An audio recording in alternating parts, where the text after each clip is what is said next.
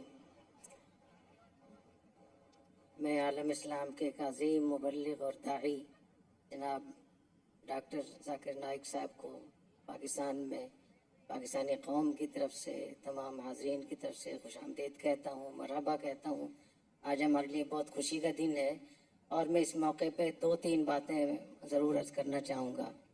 سب سے پہلی بات یہ کہ یہاں بہت سارے علماء ہیں، مختلف رہنما ہیں جو اپنی پارٹی کی بات کرتے ہیں، جو مکتب فکر کی بات کرتے ہیں. کوئی دیوبندیت کی بات کرتا ہے، کوئی سنی، کوئی شیعہ، کوئی بریلوی، کوئی اہل حدیث، کوئی اور بات کرتا ہے. لیکن ڈاکٹر ذاکر نائک صاحب انسانیت کی بات کرتے ہیں. تو یہ بہت بڑا ہمارے لیے ایک موقع ہے کہ یہ ہم سب سے اوپر بات کر رہے ہیں، اور ان کا جو دائرہ کار ہے اس میں 8 بلین انسان ان کے سامنے ہیں. یہ بہت بڑی بات ہے، اور میں سمجھتا ہوں کہ ڈاکٹر ذاکر نائک صاحب کا ہم شکریہ بھی ادا کریں، ہم ان کو بہت دھیان سے بھی سنیں، اور خاص طور پہ حضور اکرم صلی اللہ علیہ وسلم کی زبان مبارک سے جو اعلان کرا ہے اللہ تعالیٰ نے، قُلْ يَا أَيُّهَا النَّاسِ إِنِّي رَسُولُ اللَّهِ إِلَيْكُمْ جَمِيعًا. تمام انسانوں کو کہا گیا ہے کہ میں تم سب کا رسول ہوں. تو ڈاکٹر ذاکر نائک صاحب حضور اکرم صلی اللہ علیہ وسلم کی اسی بات کے داعی ہیں. یہ کتنی بڑی فضیلت کی بات ہے. دوسری بات، یہاں جو ہمارے حضرات تشریف لائے ہوئے ہیں، مختلف مذاہب کے حضرات تشریف لائے ہوئے ہیں، میں ان کو بھی خوش آمدید کہتا ہوں. اور میں ایک ان سے درخواست کروں گا اور ایک آپ سے درخواست کروں گا. آپ سے تو میں یہ درخواست کرنا چاہتا ہوں کہ جو لوگ بھی کسی بھی ریاست میں کسی ایگریمنٹ کے ساتھ کسی نیشنلٹی کے ساتھ، کسی ویزے کے ساتھ رہتے ہیں، ان کے وہ تمام حقوق ہیں جو مسلمان کے ہیں۔ تو ان جو اقلیتیں پاکستان میں رہتی ہیں، ان کی جان، مال، تحفظ اور عزت کی حفاظت ہم سب پر فرض ہے۔ یہ کتنے افسوس کی بات ہے کہ کوئی ایک آدمی حرکت کرتا ہے، پوری بستی کی بستیاں جلا دی جاتی ہیں۔ نبی کریم صلی اللہ علیہ وسلم نے ارشاد فرمایا، جو اقلیتوں کو نقصان پہنچائے گا تو قیامت کے دن میں خود اس کا دعوے دار ہوں گا۔ تو آپ یاد رکھیے کہ اگر اقلیتوں پہ یہاں کوئی ظلم ہوتا ہے، کوئی زیادتی ہوتی ہے، کوئی نقصان ہوتا ہے، تو نبی کریم صلی اللہ علیہ وسلم آپ کا گریبان پکڑیں گے قیامت کے دن۔ تو یہ بہت بری بات ہے، ہمیں اس سے توبہ کرنی چاہیے، اور ان جتنی بھی لوگ یہاں رہتے ہیں ان کا ہمیں خیال رکھنا چاہیے، چاہے وہ سفارتکار ہوں، چاہے وہ مختلف اقلیتوں کے لوگ ہوں۔ اسی طریقے سے میں یہ بھی عرض کرنا چاہتا ہوں آپ سے کہ ہمیں اس کا پتہ ہونا چاہیے کہ نبی کریم صلی اللہ علیہ وسلم نے وہ تمام حقوق جو مسلمانوں کو دیے ہیں، وہ ان اقلیتوں کو بھی دیے ہیں جو کسی معاہدے کے ساتھ رہتے ہیں۔ فقہا نے لکھا ہے جیسے کسی مسلمان کی غیبت ناجائز ہے، ایسے جو غیر مسلم اسلامی ملک میں رہتے ہوں ان کی غیبت بھی ناجائز ہے، ان سے حسد کرنا بھی ناجائز ہے۔ تو ہم کس طریقے سے لوگوں پہ ظلم کرتے ہیں اور نام سنتے ہی ہم ان کو نقصان پہنچاتے ہیں، تو ہمیں اس کا خیال رکھنا چاہیے۔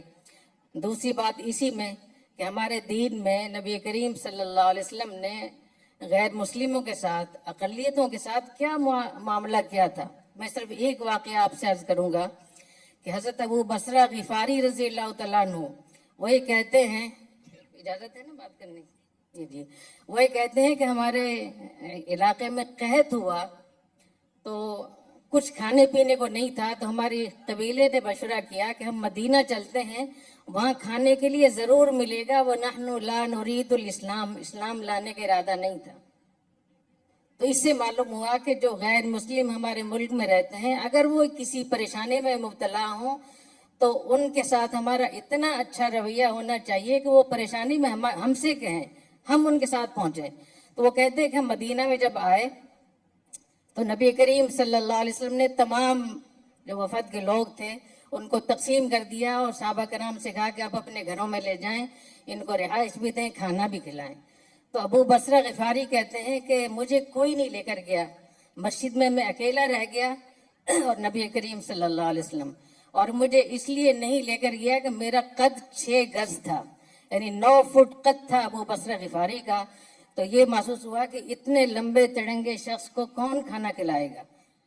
تو نبی کریم صلی اللہ علیہ وسلم نے میرا ہاتھ پکڑا اور مجھے گھر لے گئے۔ آپ کا بھی روزہ تھا، گھر والوں کا بھی روزہ تھا، 7 بکریاں تھیں۔ تو نبی کریم صلی اللہ علیہ وسلم نے کہا کہ ان کو دودھ پلائیں، تو 7 بکریوں کا دودھ ابو بصرہ غفاری کہتے ہیں کہ میں پی گیا، اور نبی کریم صلی اللہ علیہ وسلم کے لیے اور آپ کے گھر والوں کے لیے کچھ نہیں بچا، کیونکہ میں نے دودھ بہت زیادہ پی لیا تھا اور پیٹ میرا خالی تھا۔ تو مجھے اسہال ہو گئے اور پیٹ کا مسئلہ ہوا، اور مجھے اتنے اسہال ہوئے کہ میں بالکل بستر بھی خراب ہو گیا، میرے کپڑے بھی خراب ہوئے۔ تو نبی کریم صلی اللہ علیہ وسلم کو اس بات کو دھیان سے سنیں، نبی کریم صلی اللہ علیہ وسلم کو رات میں اس کا پتہ چلا، آپ خود تشریف لائے، فغسلنی، خود اپنے ہاتھ سے میرا بال و براز دھویا، وَأَزَّرَنِي بِإِزَارِي، اور اپنے کپڑے مجھے پہنائے۔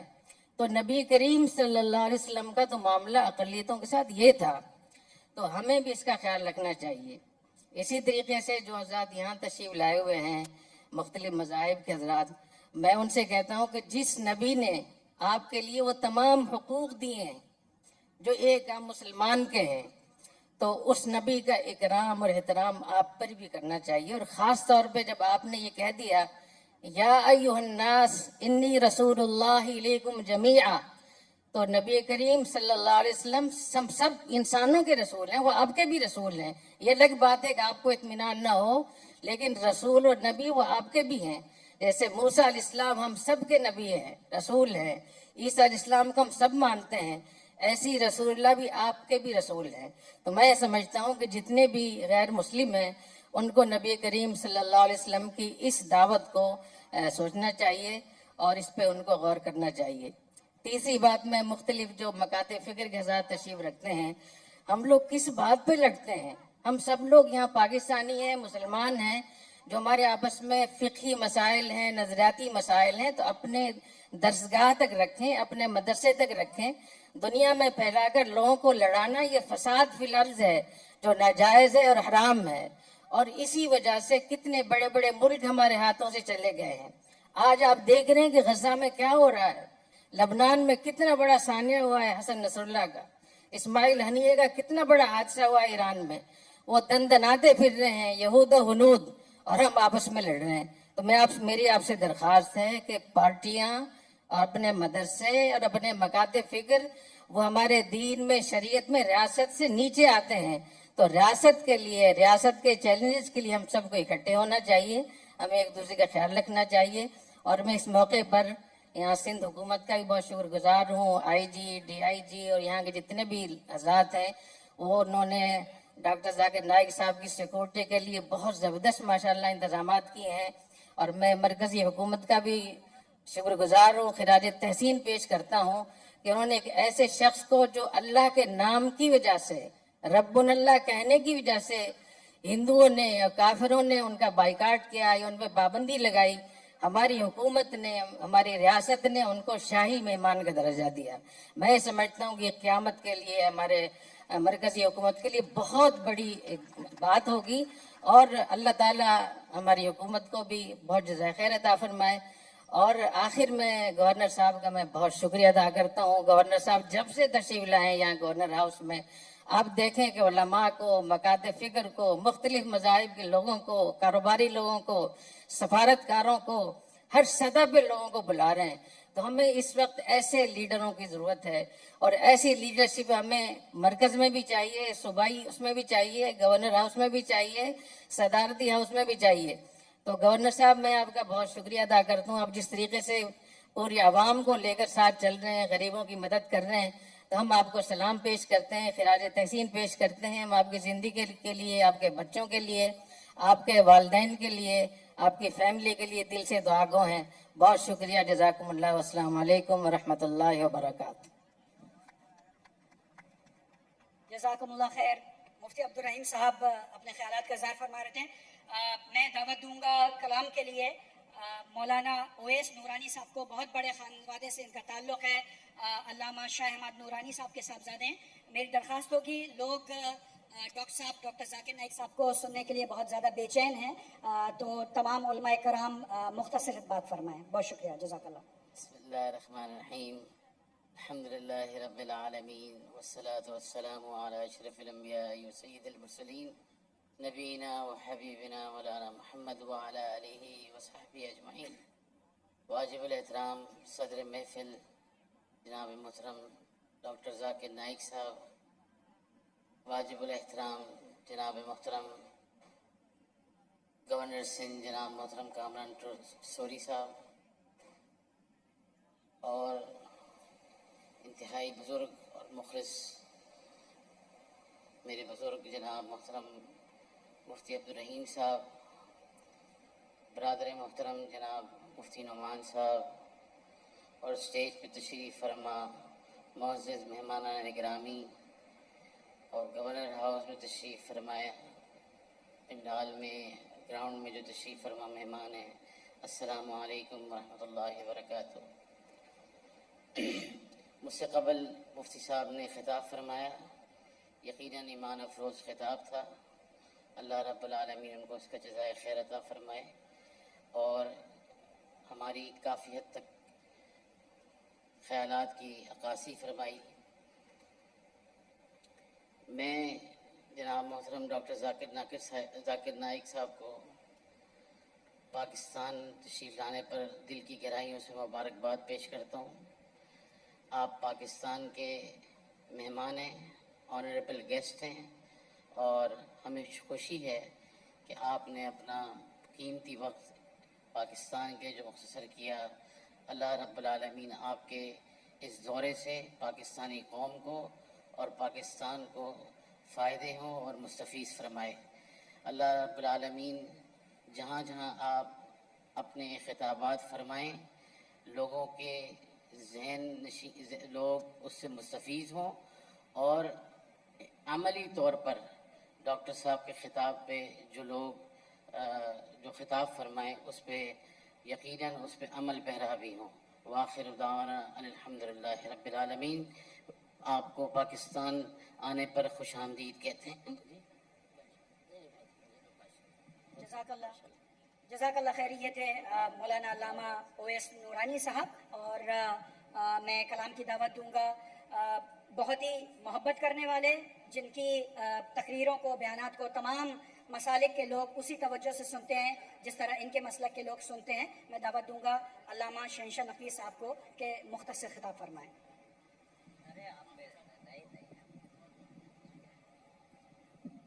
اعوذ باللہ من الشیطان الرجیم. بسم اللہ الرحمن الرحیم. قال اللہ تبارک و تعالی فی کتابہ المجید. بسم اللہ الرحمن الرحیم. واعتصموا بحبل اللہ جمیعا ولا تفرقوا. سب سے پہلے میں صدر محفل جناب ڈاکٹر ذاکر نائک صاحب، مفتی صاحب عظمت جناب مولانا مفتی عبدالرحیم صاحب، جناب مولانا اویس نورانی صاحب، اور اسی طرح مولانا مفتی نعیم صاحب کے فرزند محترم، اور ہم سب کی طرف سے، پورے اس اجتماع کی طرف سے، مہمانان گرامی کی جانب سے نمائندگی کرتے ہوئے میں آپ سب کی طرف سے جناب گورنر سندھ کامران خان ٹیسوری حفظہ اللہ، اللہ ان کو اور بہترین صلاحیتوں، توانائیوں سے سرفراز فرمائے. بہترین محفل سجائی ہے. مولا علی علیہ السلام نے اپنے دونوں فرزندان مولا امام حسن اور حضرت امام حسین علیہ السلام کو وصیت فرمائی. اوصیکما وجمیع ولدی واہلی ومن بلغ کتابی بتقوی اللہ ونظم امرکم کونا للظالم خصما وللمظلوم عونا. جب آپ کو ضربت لگ گئی تو آپ نے 3 دن جو بستر علالت پہ گزارے، اس میں امام حسن اور امام حسین علیہ السلام کو وصیت میں فرمایا، میں تم دونوں کو اور اپنے سارے خاندان کو، اعزہ اقربا کو وصیت کرتا ہوں، اور ہر اس شخص کو وصیت کرتا ہوں جس کی سماعت تک، جس تک میری یہ آواز پہنچے، ہمیشہ ظالم سے نفرت کرنا اور مظلوم سے پیار کرنا. اس وقت عالم اسلام جن مسائل کا اور جن میدانوں کا مقابلہ کر رہا ہے، وہ سب سے بڑا مسئلہ فلسطین ہے. لاکھوں لوگ شہید ہو چکے ہیں. ہم شہید اسماعیل ہنیہ اور شہید سید حسن نصر اللہ کی شہادت پر ان کے خانوادے کو مبارکباد بھی پیش کرتے ہیں، اور عالم اسلام کے لیے ایک لمحہ فکریہ گویا کھولتے ہیں کہ ہم جن مسلکی اور فقہی اور مختلف تاریخی حقائق کو بیان کرتے ہوئے اس بات کا خیال اگر نہ کریں کہ اس سے جو اعلیٰ اور عرفہ مقاصد کو ٹھیس پہنچتی ہے، تو یقیناً وہ امت کے لیے مفید نہیں ہے. ہمیں اس وقت وہ جو کلمہ سوا ہے، جو مشترکہ کلمہ ہے، جو سب سے پہلے مظلومیت کا اور مستضعفوں کا مسئلہ ہے، مظلوموں کا مسئلہ ہے، اسے مد نظر رکھتے ہوئے ایک ہونے کی ضرورت ہے، متحد ہونے کی ضرورت ہے، پیار سے اور محبت سے ایک دوسرے کو سننے اور ایک دوسرے کو برداشت کرنے کی ضرورت ہے. حقیقت ہے کہ تاریخی حقائق ہیں، اور یقیناً کوئی ہم میں سے معصوم نہیں ہے. مجھ جیسے خطیبوں اور پھر صدر محفل جناب ڈاکٹر ذاکر نائک بھی کوئی فرشتے نہیں ہیں. اگر کبھی کسی کے سوال کے جواب میں انہوں نے کوئی ایسی بات کی ہو جس کی طرف کچھ میرے بھائی جناب گورنر سندھ ڈاکٹر جناب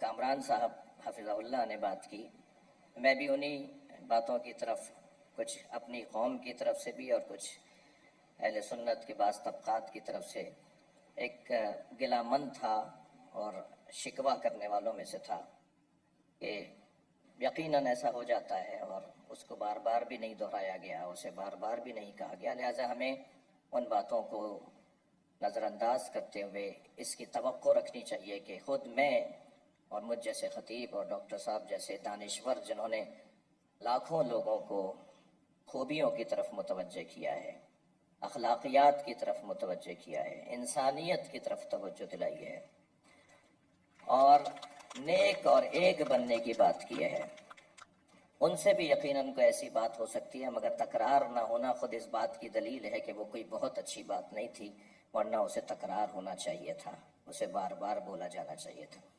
میں پاکستان کی سرزمین پر بحیثیت ایک پاکستانی شہری، پھر بحیثیت ایک مسلمان، پھر مسلمانوں میں ایک اہل بیت کی تعلیمات کا مروج اور مبلغ کی حیثیت سے ڈاکٹر ذاکر نائک کو خوش آمدید کہتا ہوں۔ شکریہ۔ بہت شکریہ، جزاک اللہ خیر۔ علامہ صاحب بہت ہی مفصل اور مختصر بات فرمائی اور آپ لوگوں کی تالیاں بتا رہی تھیں کہ آپ سب ان کی بات سے تائید کرتے ہیں۔ میں دعوت خطاب دوں گا مولانا فرحان نعیم صاحب کو، جو بانی بنوری جو العالمیہ تھے، مولانا نعیم صاحب، مفتی نعیم صاحب ان کے صاحبزادے ہیں، بہت بڑے خانوادے سے تعلق رکھتے ہیں۔ میری درخواست ہوگی مختصر اور جامع بات فرمائیں۔ جزاک اللہ خیر۔ بسم اللہ الرحمن الرحیم، الحمد للہ رب العالمین، والصلاة والسلام علی سیدنا وحبیبنا محمد وعلى آلہ وصحبہ اجمعین۔ قال اللہ تبارک وتعالی: ومن احسن قولا ممن دعا الى اللہ وعمل صالحا وقال اننی من المسلمین۔ قال النبی صلی اللہ علیہ وسلم قال لعلی رضی اللہ عنہ: فواللہ لأن يهدي الله بك رجلا واحدا خیر لك من حمر النعم، متفق علیہ، صدق اللہ العظیم۔ معزز سامعین اکرام، خواتین و حضرات، السلام علیکم ورحمۃ اللہ وبرکاتہ۔ آج ہم یہاں پر ایک تاریخی موقع پر جمع ہیں۔ ہمارے درمیان عالم اسلام کی عظیم علمی شخصیت جناب ڈاکٹر ذاکر نائک حفظہ اللہ تعالی اور ان کے فرزند انجمن شیخ فارق نائک ہمارے درمیان موجود ہیں۔ الحمدللہ پاکستان کے لیے، عالم اسلام کے لیے، دنیا بھر کے اندر دعوت الی اللہ کی ترویج کے لیے ڈاکٹر صاحب کی جو خدمات ہیں اس کو ہم خراج تحسین پیش کرتے ہیں، اور ہم دل کی گہرائیوں سے ڈاکٹر صاحب کو یہاں پر پاکستان میں سندھ حکومت کی جانب سے، جناب گورنر صاحب کی جانب سے، یہاں پر جتنے بھی اجتماع کے اندر جتنے لوگ یہاں پہ موجود ہیں، مختلف ممالک کے کونسل جنرلز ہیں، تاجر برادری ہے، علماء ہیں، طلباء ہیں، سب کی جانب سے ڈاکٹر صاحب کو پاکستان آمد پر خوش آمدید کہتے ہیں۔ اہلاً و سہلاً و مرحبا، اہلاً و سہلاً و مرحبا۔ میں آپ کے اور ڈاکٹر صاحب کے درمیان زیادہ حائل نہیں ہونا چاہتا، ہم سب ڈاکٹر صاحب کو سننے کے لیے آئے ہوئے ہیں۔ وآخر دعوانا ان الحمد للہ رب العالمین۔ اب وہ گھڑی آ گئی ہے جس کے لیے آپ تمام لوگ یہاں پر جمع تھے۔ اب وہ گھڑی آ گئی ہے جس کے لیے آپ نے اتنا وقت لگایا۔ اب وہ گھڑی آ گئی ہے جب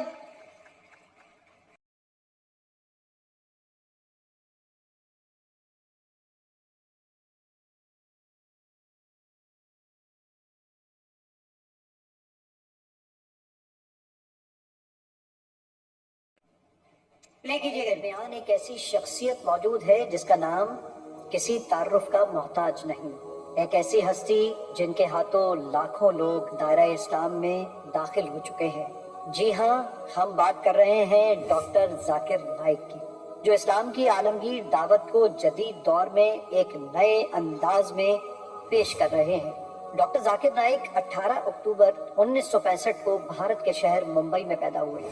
اگرچہ پیشے کے اعتبار سے آپ ایک MBBS ڈاکٹر ہیں، لیکن آپ نے اپنی زندگی کو دعوت اللہ کے لیے وقف کیا۔ آپ نے دعوت کا پیغام دنیا کے کونے کونے تک پہنچایا اور مختلف بر اعظموں میں سینکڑوں عوامی اجتماعات میں خطاب کرتے ہوئے لاکھوں لوگوں کو اسلام قبول کرنے کی سعادت بخشی۔ آپ کے لیکچرز ہمیشہ علمی، منطقی اور دلائل پر مبنی ہوتے ہیں، جس کی وجہ سے لوگ آپ کی باتوں سے متاثر ہو کر اسلام کی طرف راغب ہوتے ہیں۔ 1 اپریل 2000 کو آپ نے امریکہ میں عیسائی عالم ولیم کیمبل کے ساتھ ایک تاریخی مناظرہ کیا جس کا عنوان تھا قرآن اور بائبل سائنس کی روشنی میں۔ یہ مناظرہ پوری دنیا میں دیکھا گیا اور اس کے بعد 34,000 افراد نے اسلام قبول کیا۔ ڈاکٹر ذاکر نائک نے 2006 میں پیس ٹی وی کا آغاز کیا، جو آج دنیا کے 200 سے زائد ممالک میں اسلامی تعلیمات کا سب سے بڑا ذریعہ بن چکا ہے۔ آپ کی خدمات کے نتیجے میں 2015 میں سعودی عرب کے شاہ سلمان بن عبدالعزیز نے آپ کو مسلم دنیا کا سب سے بڑا ایوارڈ شاہ فیصل ایوارڈ عطا کیا۔ اسی طرح امریکہ کی جارج ٹاؤن یونیورسٹی نے آپ کو 2011 سے 2014 تک دنیا کی 500 بااثر ترین شخصیات میں شامل رکھا۔ ملیشیا کے بادشاہ نے بھی آپ کی خدمات کے اعتراف میں ملک کا سب سے بڑا ایوارڈ آپ کو دیا۔ اسلام کا یہ عظیم دائی آج ہمارے درمیان موجود ہے اور ہمارا فرض ہے کہ ان کی بے مثال خدمات کو سراہیں اور ان کے علم سے بھرپور استفادہ کریں۔ اللہ تعالیٰ ڈاکٹر صاحب کو اپنے حفظ و امان میں رکھے، آمین ثم آمین۔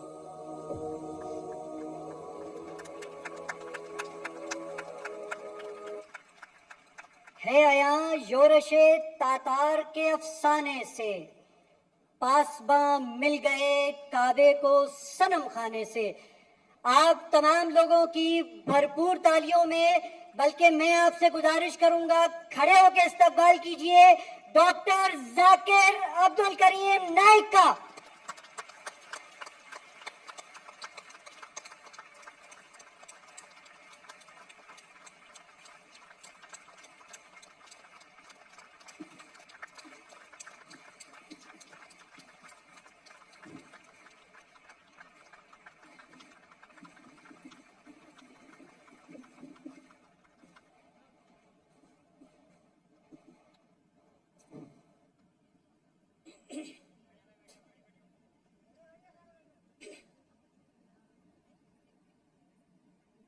الحمدللہ والصلاة والسلام علی رسول اللہ وعلی آلہ وصحبہ اجمعین، اما بعد، اعوذ باللہ من الشیطان الرجیم، بسم اللہ الرحمن الرحیم۔ وقل جاء الحق وزاق الباطل ان الباطل کان زہوقا رب اشرح لی صدری ویسر لی امری واحلل عقدۃ من لسانی یفقہوا قولی۔ اسٹیج پہ بیٹھے ہوئے میرے محترم اسلام کے علماء اور دیگر مذاہب کے علماء، honourable Kamran Tessori, governor of Sindh, the honourable consul general of different countries, میرے محترم بزرگوں اور میرے عزیز بھائی اور بہنوں، السلام علیکم ورحمۃ اللہ وبرکاتہ۔ جیسے کہ آپ جانتے ہیں کہ میری تعلیم انگریزی میں ہوئی ہے اور مجھے اردو زبان پہ مہارت نہیں ہے، تو امید رکھتا ہوں کہ اس تقریر میں اگر کچھ غلطیاں ہوں گی تو اس کو آپ نظر انداز کریں۔ میں نے آخری پبلک اردو سپیچ کشن گنج ہندوستان میں دی تھی، جب ماشاء اللہ 10 لاکھ سے اوپر لوگ تھے، اور 12 سال بعد میں اردو میں پبلک میں تقریر کر رہا ہوں، تو ممکنات ہے کہ میرے تقریر میں اردو کی غلطیاں ہوں گی، تو اس کے لیے معذرت چاہتا ہوں۔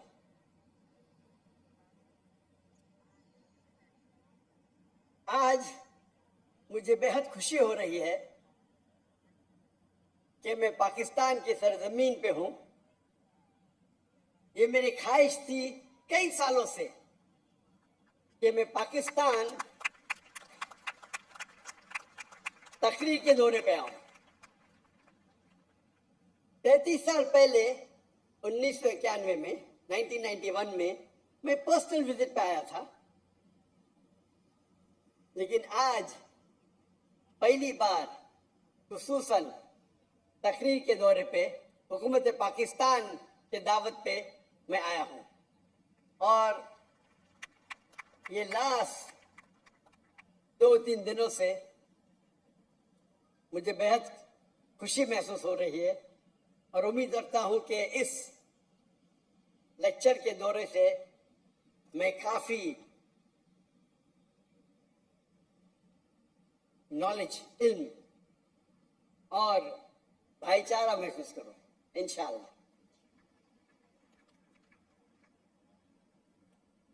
آج کے میرے تقریر، چھوٹی سی تقریر کا موضوع ہے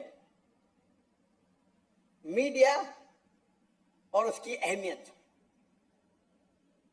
میرے نزدیک میڈیا آج کی تاریخ میں سب سے خطرناک، سب سے اہم ویپن ہے، ہتھیار ہے. میرے نزدیک آج کی تاریخ میں میڈیا سب سے اہم ویپن، سب سے اہم ہتھیار ہے. It can convert black into white, day into night. وہ کالے کو سفید کر سکتا ہے، سفید کو کالا کر سکتا ہے. اٹ کین، وہ ایک ہیرو کو ولن بنا سکتا ہے، ولن کو ہیرو بنا سکتا ہے. اور آج کے انٹرنیشنل میڈیا میں ہم دیکھتے ہیں کہ اسلام کے خلاف ایک پروپیگنڈا ہو رہا ہے. ہمارے انٹرنیشنل میڈیا میں، چاہے وہ انٹرنیشنل نیوز پیپر ہو، انٹرنیشنل میگزین ہو، انٹرنیشنل سیٹلائٹ چینلز ہو، انٹرنیشنل ویب سائٹس ہو، انٹرنیشنل سوشل میڈیا ہو، ہم دیکھ رہے ہیں کہ ہر روز اسلام کے خلاف غلط فہمیاں پھیلائی جا رہی ہے. جہاں تک کہ میڈیا کا سوال ہے، ہم مسلمان انٹرٹینمنٹ میڈیا میں بہت ماہر ہیں. بالی ووڈ، جہاں سے میں آیا ہوں، میں بمبے میں پیدا ہوا، اسے کہتے ہیں بالی ووڈ. وہ ایک ایسا شہر ہے جو دنیا میں سب سے زیادہ فلم ہر سال بنائی جاتی ہے. اور بالی ووڈ کو آپ دیکھیں گے 1/3، 1/3 حصہ مسلمان اسے کنٹرول کر رہے ہیں، چاہے ایکٹر ہو، چاہے پروڈیوسر ہو.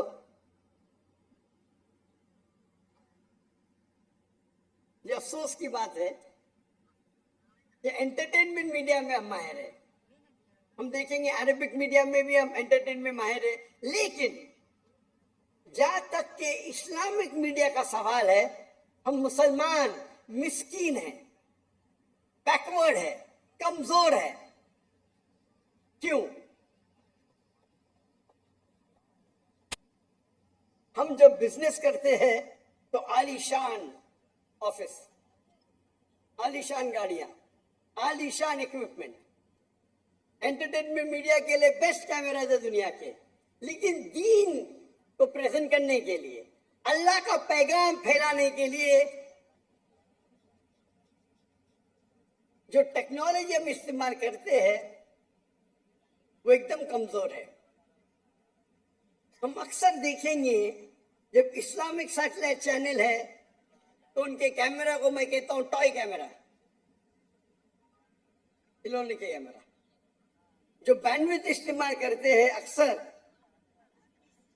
دینی Islamic channel 2 mega but, 3 mega but, کچھ چینل کے 1.5 میگا بٹ. ایک سیٹلائٹ چینل یا 2، کبھی کبھی 3-4. جو گرافکس ہم استعمال کرتے ہیں اتنے کمزور ہے کہ اگر کوئی ٹیلی ویژن دیکھے گا تو 3-4 منٹ میں اس کو آف کر لے گا.